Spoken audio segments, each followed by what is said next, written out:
এই জায়গায় ডিসেম্বরে নির্বাচন হলে এই প্রশ্নে আপনাদের বিরোধ কোথায়? ধন্যবাদ তৌহিদুল ভাই আপনাকে এবং আপনার পরিবার আরটিভিকে। ধন্যবাদ জানাচ্ছি সহ আলোচক বৃন্দ যারা উপস্থিত রয়েছেন, কাছে দূরে যে যেখান থেকে আমাদের সাথে সম্পৃক্ত আছেন, সকলকে জানাই মোবারকবাদ। আসলে বর্তমান অন্তর্বর্তীকালীন সরকার 3টা কমিটমেন্ট নিয়ে সরকারে আসছে। জি, শুধু এটা সরকারের কমিটমেন্ট না, জাতির প্রত্যাশা হলো বিচার, সংস্কার, নির্বাচন। কিন্তু দুঃখের বিষয় হলো আমাদের অনেক রাজনৈতিক বন্ধুরা, আমার ভাইরা, ওনারা শুধু নির্বাচনের কথাই বলতেছেন, কিন্তু বিচার সংস্কার যে কতটুকু প্রয়োজন আছে কি নাই এই বিষয়ে আমরা বক্তব্য শুনতে পারছি না। আসলে নির্বাচনটাই কি দেশের সকল সমস্যা সমাধান? আমরা ইসলামী আন্দোলন মনে করি শুধু নির্বাচনই এই দেশের সমস্যা সমাধানের জন্য যথেষ্ট নয়। ইতিপূর্বে বাংলাদেশে অনেক নির্বাচন হয়েছে, কিন্তু জাতির ভাগ্যের পরিবর্তন হয় নাই। কাজী যেই কারণে এই জাতির ভাগ্যের পরিবর্তন হচ্ছে না, আমলাতান্ত্রিক জটিলতা, দুর্নীতি, দুঃশাসন, দলীয়করণ, এই বিষয়গুলো যদি সংস্কার না হয় তাহলে নির্বাচন দিয়ে জাতি তো এতে কিছু ফল পাবে বলে তো আমরা মনে করি। কিন্তু আবুল খায়ের ভাই, নির্বাচন তো একটা, এই সংস্কার তো একটা ধারাবাহিক প্রক্রিয়া, সেটি তো চলবে।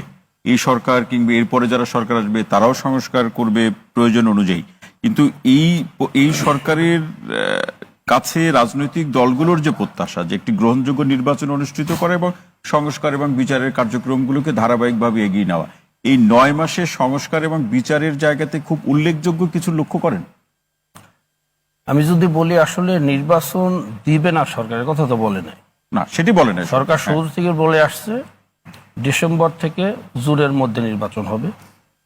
কিছুদিন আগে যে সর্বদলীয় বৈঠকগুলো হলো সেখানে সরকার পরিষ্কারভাবে বলছে জুনের পরে একদিনও যাবে না।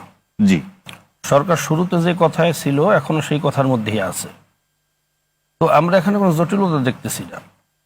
কিন্তু কিছু রাজনৈতিক দল, আমার বন্ধুরা, আমার ভাইয়েরা বলতেছেন ডিসেম্বরের মধ্যেই নির্বাচন লাগবে, কিন্তু ডিসেম্বরের মধ্যেই বিচার করতে হবে, অন্তত দৃশ্যমান কিছু বিচার, একথা শুনতে পাচ্ছি না। আরেকটা বিষয় হলো আমরা সংখ্যিত, জাতি সংখ্যিত।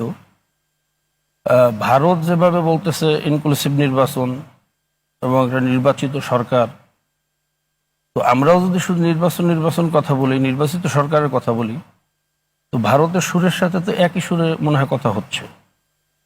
এখন প্রশ্ন হলো যে আমাদের সংস্কার এবং বিচারের কি হলো? জি, তো ভারত ডিসেম্বরের মধ্যেই নির্বাচন চায়, বিভিন্ন পত্রিকায় আসছে ভারতের। তার মানে তাহলে বোঝা যাচ্ছে ডিসেম্বরের আগে যে দৃশ্যমান বিচারের দৃশ্য আমরা দেখতে পারবো বলে মনে হইতেছে না। অথবা শেখ হাসিনার কোনো বিচারের আগে হতে পারে, এর আগেই ভারত নির্বাচন করে ইউনূস সরকারকে তাড়াতাড়ি সরাতে পারলেই বিচারটা একটু লেন্দি করা যায় কিনা, এরকম কোনো পরিকল্পনা আছে কিনা, এ ব্যাপারে আমরা শঙ্কিত। আরেকটা বিষয় হলো আমরা মনে করি জি, দলীয় সরকারের মাধ্যমে এদের শান্তি আসবে না। কেন? ইতিপূর্বে দলীয় সরকার যারা আসছেন সর্বোচ্চ 30 থেকে 33%-এও এই দেশে সরকার গঠন হয়েছে। এই মাইনরিটি ম্যান্ডেট নিয়ে মেজরিটির উপরে শাসন করা আর সরকারি যত সুযোগ সুবিধা এই মাইনরিটি দলীয় লোকজন ভোগ করবে, আর বাকি 67% বা 70% জনগণ তারা থেকে সকল সুবিধা থেকে বঞ্চিত, জেল, জুলুম, হুলিয়া, আয়না ঘর হইতে শুরু করে। তো আমরা মনে করি এই পদ্ধতিতে যতই ভালো ইনক্লুসিভ নির্বাচন হোক না কেন, এই জাতির ভাগ্যের পরিবর্তন হবে না।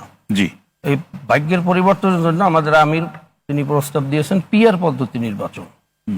পিআর পদ্ধতিতে নির্বাচন হলে এলাকার মধ্যে যে পেশি শক্তি, কালো টাকা ব্যবহার করে এক একজন দানবে পরিণত হয়, এই সুযোগ আর থাকবে না। এরপরে দলীয়করণ করার সুযোগ থাকবে না।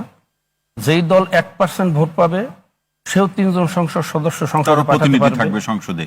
সকলকে নিয়ে যখন আমরা একটা জাতীয় সরকার করব, তখন বিশেষ কোনো দলের সাথে বিদেশিরা সম্পর্ক করে আমাদের দেশটাকে আবার করদরাজ্যে পরিণত করবে। যখন জাতীয় সরকার থাকবে তখন বিশেষ কোনো দল ক্ষমতায় যাওয়ার লোভে হোক, ক্ষমতায় টিকে থাকার লোভে হোক, বিদেশিদের সাথে সম্পর্ক করবে না। যদি জাতীয় সরকার হয় তাহলে আমরা মনে করি জাতির ভাগ্যের পরিবর্তন হবে। কাজেই আমরা এটা প্রত্যাশা করি এবং অধিকাংশ রাজনৈতিক দল এই পিয়ার পদ্ধতি নির্বাচনে একমত। কিছু বিশেষ কোনো কোনো বড় রাজনৈতিক দলের আবার ভিন্ন মত আছে, ভিন্ন মত দুই আছে। একটা দলের ভিন্ন জি। মত আছে, কিন্তু জি। এটা কি সমস্যা? প্রায় 91টা দেশের উপরে পিয়ার পদ্ধতি নির্বাচন চলতেছে। আর আমরা জাতীয় সরকারে পরিণত হলে আমরা জাতীয় একটা ঐক্যবদ্ধতা আমাদের মধ্যে সৃষ্টি হবে। আর এদেশে বিরোধী দল মানে তো বিরোধী দল না, মনে হয় তাদেরকে শত্রুর দল বলা যায়। যেমন আমরা বিগত দিন দেখছি, আওয়ামী লীগ যখন ক্ষমতায় আসে বিএনপির লোক ঘরে ঘুমাইতে পারে না, আবার বিএনপির লোক যখন ক্ষমতায় আসে আওয়ামী লীগের লোক ঘরে ঘুমাইতে পারে না। এটা তো বিরোধী দলের আচরণ হইতে পারে না, এবং এই পদ্ধতির মাধ্যমে তো শান্তি আসতে পারে না। এই জন্য আমাদের দরকার এই জাতির ভাগ্যের পরিবর্তনের জন্য পিআর পদ্ধতি নির্বাচন এবং জাতীয় সরকার। জি, আবুল কালাম, অসংখ্য ধন্যবাদ। আপনার আলোচনার প্রেক্ষাপটে কিছু প্রশ্ন ছিল, আমি লিখে রেখেছি, পরবর্তী পর্যায়ে সেগুলো শুনবো। অধ্যাপক doctor A K Motiur Rahman sir আসতে চাই। একটি বিষয় আমরা লক্ষ্য করেছি, নিশ্চয়ই সেটিও আপনি লক্ষ্য করেছেন।